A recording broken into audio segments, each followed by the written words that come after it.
নমস্কাৰ ছাত্ৰ ছাত্ৰীসকল, আজি তোমালোকক হেম বৰুৱাদেৱে ৰচিত ভাৰতীয় সংস্কৃতি পাঠটো পঢ়াবলৈ লৈছোঁ। ভাৰতীয় সংস্কৃতি এক বিৰাট সমন্বয়ৰ বস্তু। ভাৰতীয় সংস্কৃতি কি বুলি কৈছে? বিৰাট সমন্বয়ৰ বস্তু বুলি কৈছে। আৰ্য অনাৰ্য মংগোলীয় দ্ৰাবিড় এনেতৰহৰ বিভিন্ন সোঁত উপসোঁত লগ লাগি ভাৰতীয় সংস্কৃতি সাগৰ ৰচনা হৈছে। ইয়াৰ উপৰিও অতীততে গ্ৰীক হুণ আদি নানা মানৱপুঞ্জ চামে চামে ভাৰতভূমিলৈ আহিছিল আৰু ইয়াত নিগাজীকৈ বাসভূমি বাছি লৈছিল। ভাৰতীয় সংস্কৃতি বিভিন্ন জাতি উপজাতিৰ সোঁত লগ লাগি অৰ্থাৎ আৰ্য অনাৰ্য মংগোলীয় দ্ৰাবিড় আদি এনেকুৱা বিভিন্ন তৰহৰ সোঁত লগ লাগি ভাৰতীয় সংস্কৃতিৰ সাগৰ ৰচনা হৈছে। ইয়াৰ উপৰিও অতীততে গ্ৰীক হুণ আদি নানা মানৱপুঞ্জ চামে চামে ভাৰতভূমিলৈ আহিছিল আৰু ইয়াত নিগাজীকৈ বাসভূমি বাছি লৈছে। গতিকে ইয়াৰ উপৰিও কি বুলি কৈছে? অতীততে গ্ৰীক হুণ আদি নানা মানৱপুঞ্জ চামে চামে ভাৰতলৈ আহিছিল আৰু ভাৰতবৰ্ষত নিগাজীকৈ থাকিবলৈ লৈছিল। পুৰণি ভাৰত বুৰঞ্জী যেনেকৈ অভিযানৰ বুৰঞ্জী তেনেকৈ সমন্বয়ৰো বুৰঞ্জী। গতিকে কি বুলি কৈছে? যে পুৰণি ভাৰত বুৰঞ্জী অভিযানৰ বুৰঞ্জী বুলি কৈছে, ঠিক তেনেকৈ সমন্বয়ৰো বুৰঞ্জী বুলি কৈছে। ভাষাতত্ত্ব, সামাজিক ৰাজনৈতিক আদৰ্শ, সাহিত্য শিল্পকলা দৰ্শন ইত্যাদি ক্ষেত্ৰত এক বিৰাট সমন্বয়ৰ সৃষ্টি হৈছে। গতিকে কি হৈছে? সমন্বয়ৰ সৃষ্টি হৈছে। কেনেকৈ সমন্বয়ৰ সৃষ্টি হৈছে? ভাষাতত্ত্ব, সামাজিক ৰাজনৈতিক আদৰ্শ, সাহিত্য শিল্পকলা দৰ্শন ইত্যাদি ক্ষেত্ৰতে কি হৈছে? এক বিৰাট সমন্বয়ৰ সৃষ্টি বুলি কৈছে। এই সমন্বয়ে ভাৰতীয় সংস্কৃতিৰ স্বৰূপ প্ৰকাশ কৰে। ভাৰতীয় সংস্কৃতি সমন্বয়ৰ আদৰ্শৰে জীয়াই আছে। এই সাংস্কৃতিক সমন্বয় ইমান গাঢ় হৈছিল যে ইয়াৰ বিভিন্ন ধাৰাৰ মূল ঠাৱৰ কৰাটো টান হৈ পৰিছিল। গতিকে ভাৰতীয় সংস্কৃতিৰ সমন্বয় কি হৈছে? যে এই সাংস্কৃতিক সমন্বয় ইমান গাঢ় হৈ পৰিছিল যে ইয়াৰ বিভিন্ন ধাৰাৰ মূল ঠাৱৰ কৰাটো টান হৈ পৰিছে বুলি কৈছে।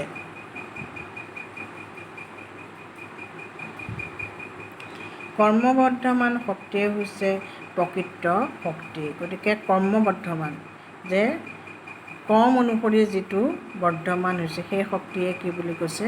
প্ৰকৃত শক্তি বুলি কৈছে।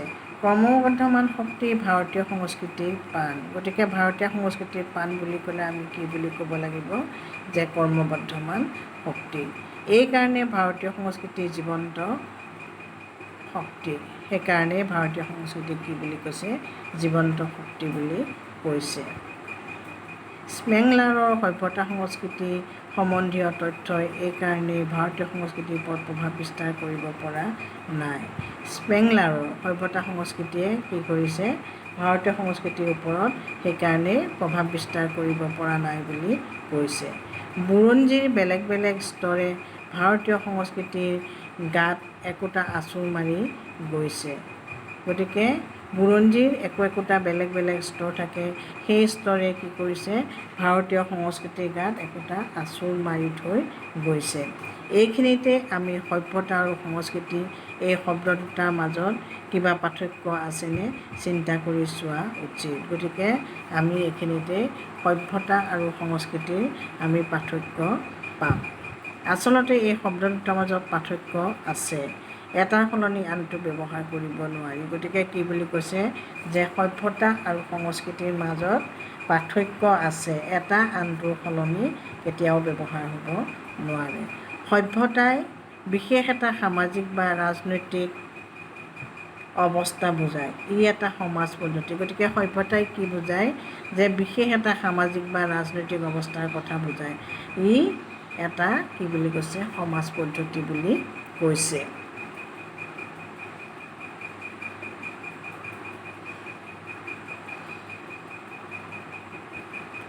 এনেধৰণৰ জীৱন পদ্ধতিৰ জৰিয়তে সংস্কৃত জীৱন সম্ভৱপৰ নহয়।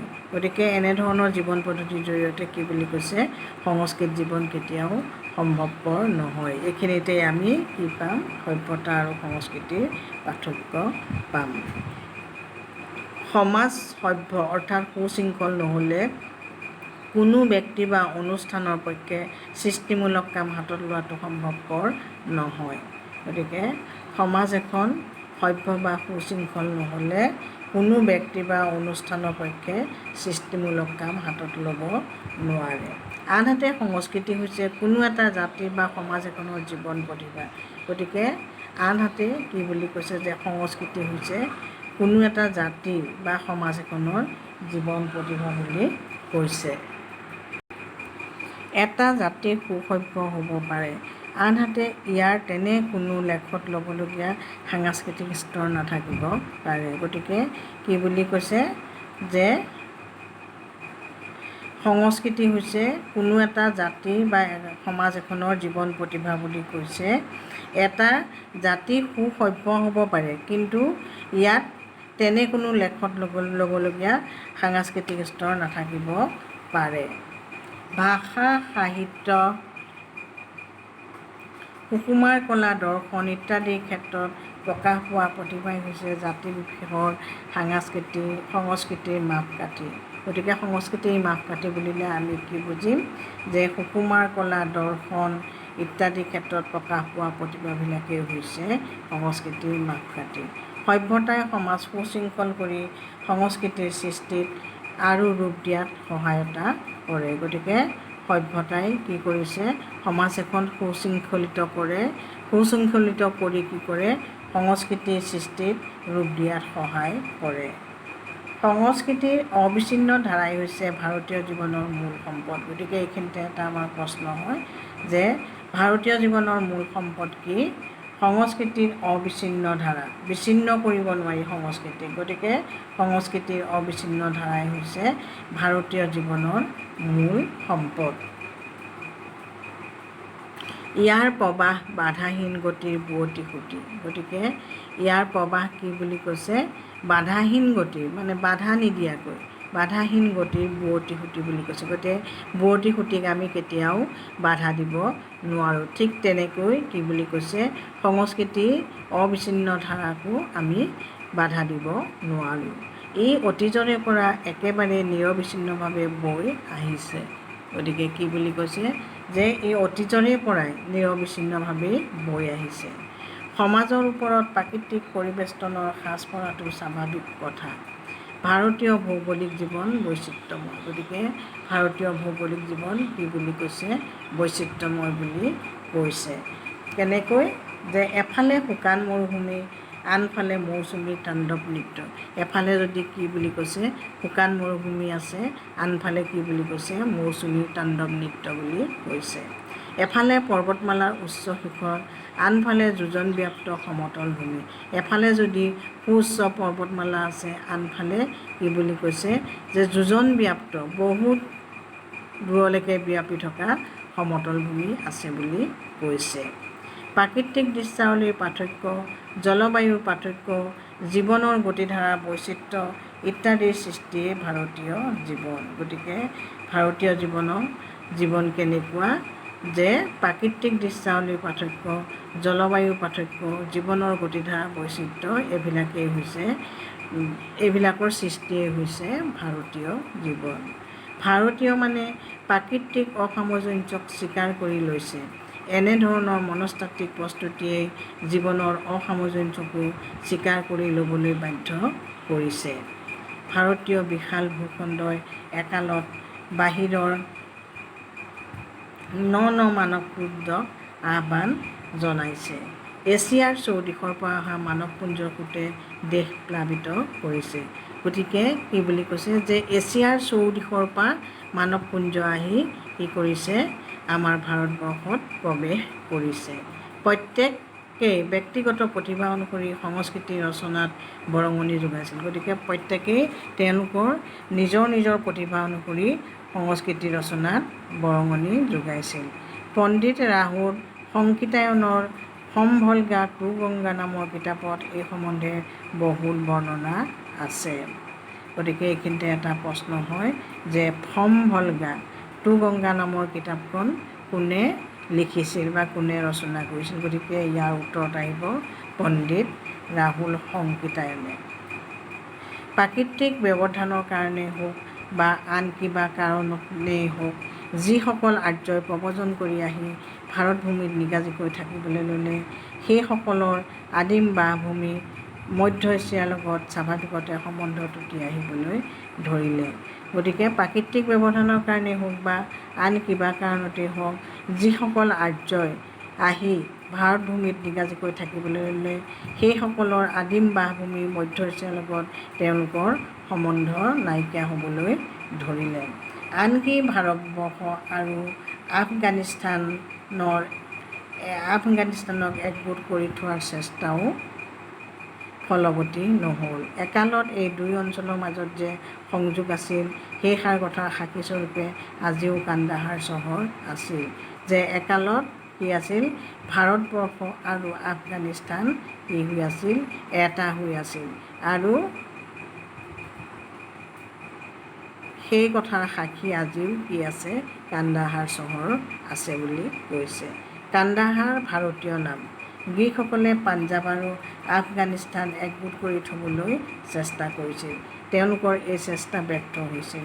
সেইদৰে মৌৰ্যসকলৰ বিস্তাৰ যুগত ভাৰত আৰু কান্দাহাৰ একগোট কৰি থোৱাৰ প্ৰচেষ্টা চলিছিল।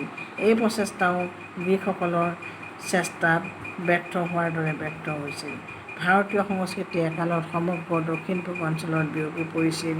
ইয়াৰ প্ৰমাণ ব্ৰহ্মদেশ, কম্বোডিয়া, ইণ্ডোনেছিয়া আদি ঠায়ে আজিও যোগায়।